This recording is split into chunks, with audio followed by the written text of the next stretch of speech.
नगरवासियों, public express पे आपका स्वागत है। प्रदेशवासियों, हम इलाहाबाद स्थित कौशाम्बी जिला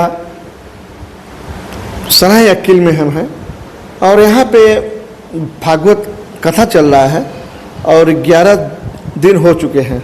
तो महाराज जी आप भागवत कथा बोल रहे हैं, सुना रहे हैं लोगों को, और सबसे पहले आप कहाँ परिचय जानते हैं? जी, हमारी कथा यहाँ पे जो चल रही है श्रीमद् भागवत कथा नहीं, राम कथा चल रही है और पूरे 1 मास के लिए हमारा परिचय शास्त्री अशोक त्रिपाठी जी महाराज के नाम से लोग हमें जानते हैं। और शिक्षा दीक्षा तो हमारी गुजरात में हुई जी। चूँकि 15 वर्ष गुजरात में रहने का सौभाग्य मिला गुरुओं के पास, संतों के पास, और वहीं कथा सत्संग और ठाकुर जी की कृपा से प्राप्त हुआ और लोगों में जो टूटी फूटी वाणी से होता है लोगों को श्रवण करवाते हैं। ये कथा जो आप कर रहे हैं, ये कितने वर्षों से आपका लगन आया, कब से आया? अब चूँकि संतों के साथ रहने का सौभाग्य मिला, सन 95 से तो संतों के मध्य रहते थे, वही अपने आश्रम में गुरु परंपरागत शिक्षा भी प्राप्त किए, तो वहीं रहते रहते कथा में अनुरक्ति बनी और पूज्य गुरुदेव का संगम मिला, तो गुरुदेव के आदेशानुसार कथा प्राप्त हुई हमें। गुरु जी ये बताएं कि आप 11 दिन से कथा, राम कथा सुना रहे हैं, तो आज राम कथा में 11 दिन में लोगों को क्या परोसा?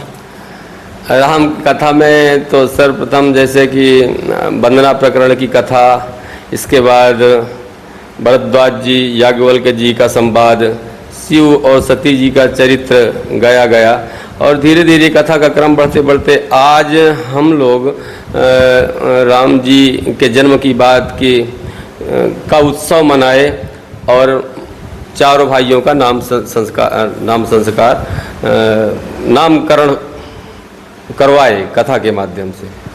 कथा के माध्यम से इसमें से क्या लोगों के लिए संदेश जाता है?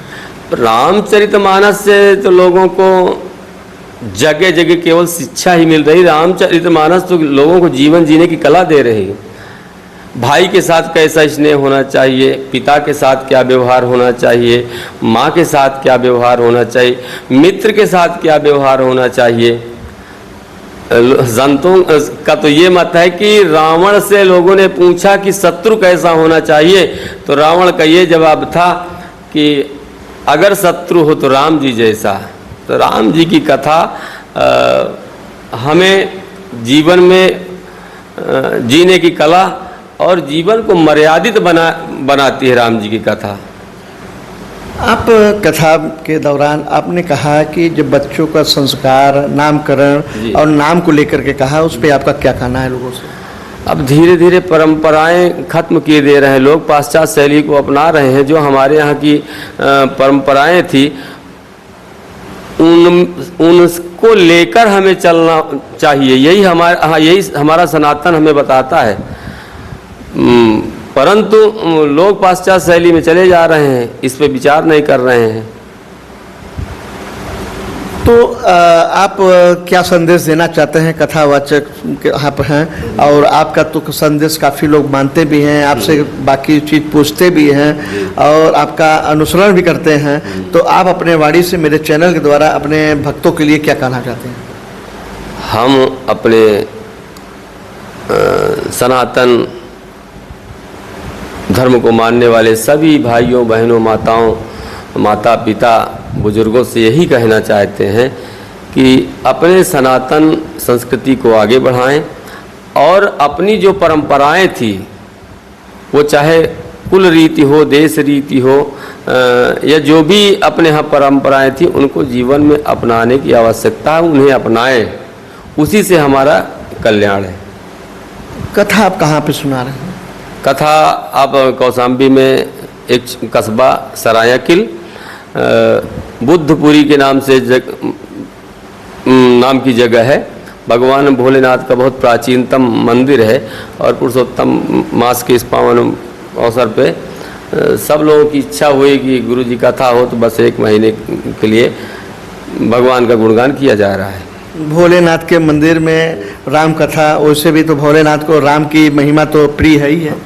भोलेनाथ मान लीजिए कि हमारे शास्त्र भी बताते हैं कि भगवान राघवेंद्र सरकार स्वयं कहते हैं कि को नहीं शिव समान प्रिय मोरे, भगवान शिव जैसा मेरा कोई प्रिय नहीं है। और भगवान शिव भी यही कहते हैं कि जो राम को नहीं प्रिय वो मुझे कभी स्वप्न में भी नहीं भाता है। जी, अपने कौशाम्बी के बाकी लोगों के लिए जो चैनल में देख रहे हैं, नगरवासियों प्रदेशवासियों के लिए क्या कहना चाहते हैं, क्या संदेश देना चाहते हैं कि आप कि थोड़ा सा कुछ मार्गदर्शन पकड़े आप? हम कौशाम्बी के सभी श्रद्धालु भक्तों से यही कहना चाहते हैं कि अपने दैनिक जीवन में रामचरितमानस को अपनाइए। रामचरितमानस अपना लेने के बाद कहीं आपको भटकने की आवश्यकता नहीं है। रामचरितमानस से क्या नहीं मिलता। गोस्वामी जी कहते हैं कि सकल सुमंगलदायक हैं, सारे मंगल आपके जीवन में आ जाएंगे, आप रामचरितमानस को अपना लेंगे। कितना समय वो दे सकते हैं, जैसे तब लोग तक सोचते हैं, लेकिन उनको कितना समय देना चाहिए रामचरितमानस में प्रतिदिन के हिसाब से? आप समय की कोई मर्यादा नहीं इसमें, तो मतलब ज़्यादा से ज़्यादा भी दे सकते हैं। नहीं तो गोस्वामी जी तो कहते हैं 1 घड़ी आधी में पुनियाद, तुलसी संगत साधु की हरे कोटि अपराध। आप जितना समय दे दें उतना पर्याप्त है आपके लिए। जी, हमारे चैनल में आपका बहुत बहुत धन्यवाद। इसी तरह से पब्लिक एक्सप्रेस में बने रहने के लिए लाइक करें, शेयर करें, कमेंट करें। बाल किशन बालाजी अभी आचार्य जी से आप लोगों को कथा सुना रहे थे, तो आपकी वाणी हमने सुनाया, तो उनके विचारों पर आप ध्यान दें कि रामचरित ही आपके बच्चों की भविष्य है और आपके परिवार के भविष्य है, आपका भी भविष्य है। तो रामचरित वेद पुराण जो है वो आप अगर से बच्चों को पढ़ा रहे हैं, लोगों को कर रहे हैं, जैसे संतों का कहना है, और काफ़ी लोगों से हमने वार्ता करते रहते हैं, तो यही आधार है। अगर से आप इनको सुनाएंगे, करेंगे, तो आप भी लाभ के कारी होंगे, वही बच्चे संस्कारी होंगे, वही भाई भाई में प्यार होगा, वही माँ पिता को प्यार में मिलेगा। और जो आज के समय में गुरुजी लोग बहुत ज़्यादातर अपने माता पिता को वृद्धा आश्रम छोड़ देते हैं, तो उस पर आपका क्या कहना है? अब उसके लिए तो क्या कहा जाए, सब कुछ सीखने के लिए रामचरितमानस, आप रामचरितमानस उठा लीजिए तो आप भटकने ही नहीं पाएंगे। ये जो माता पिता आज अनाथालय में पड़े हैं, उसका मूल कारण यही है कि लोग अपने सनातन से दूर भाग रहे हैं, पाश्चात्य शैलियों में जा रहे हैं। और पाश्चात्य शैली, हमें क्या पाश्चात्य शैली से मिल सकता है? कुछ नहीं मिल सकता। जो कुछ है हमारे सनातन में जो मिल जाएगा वो कहीं नहीं है।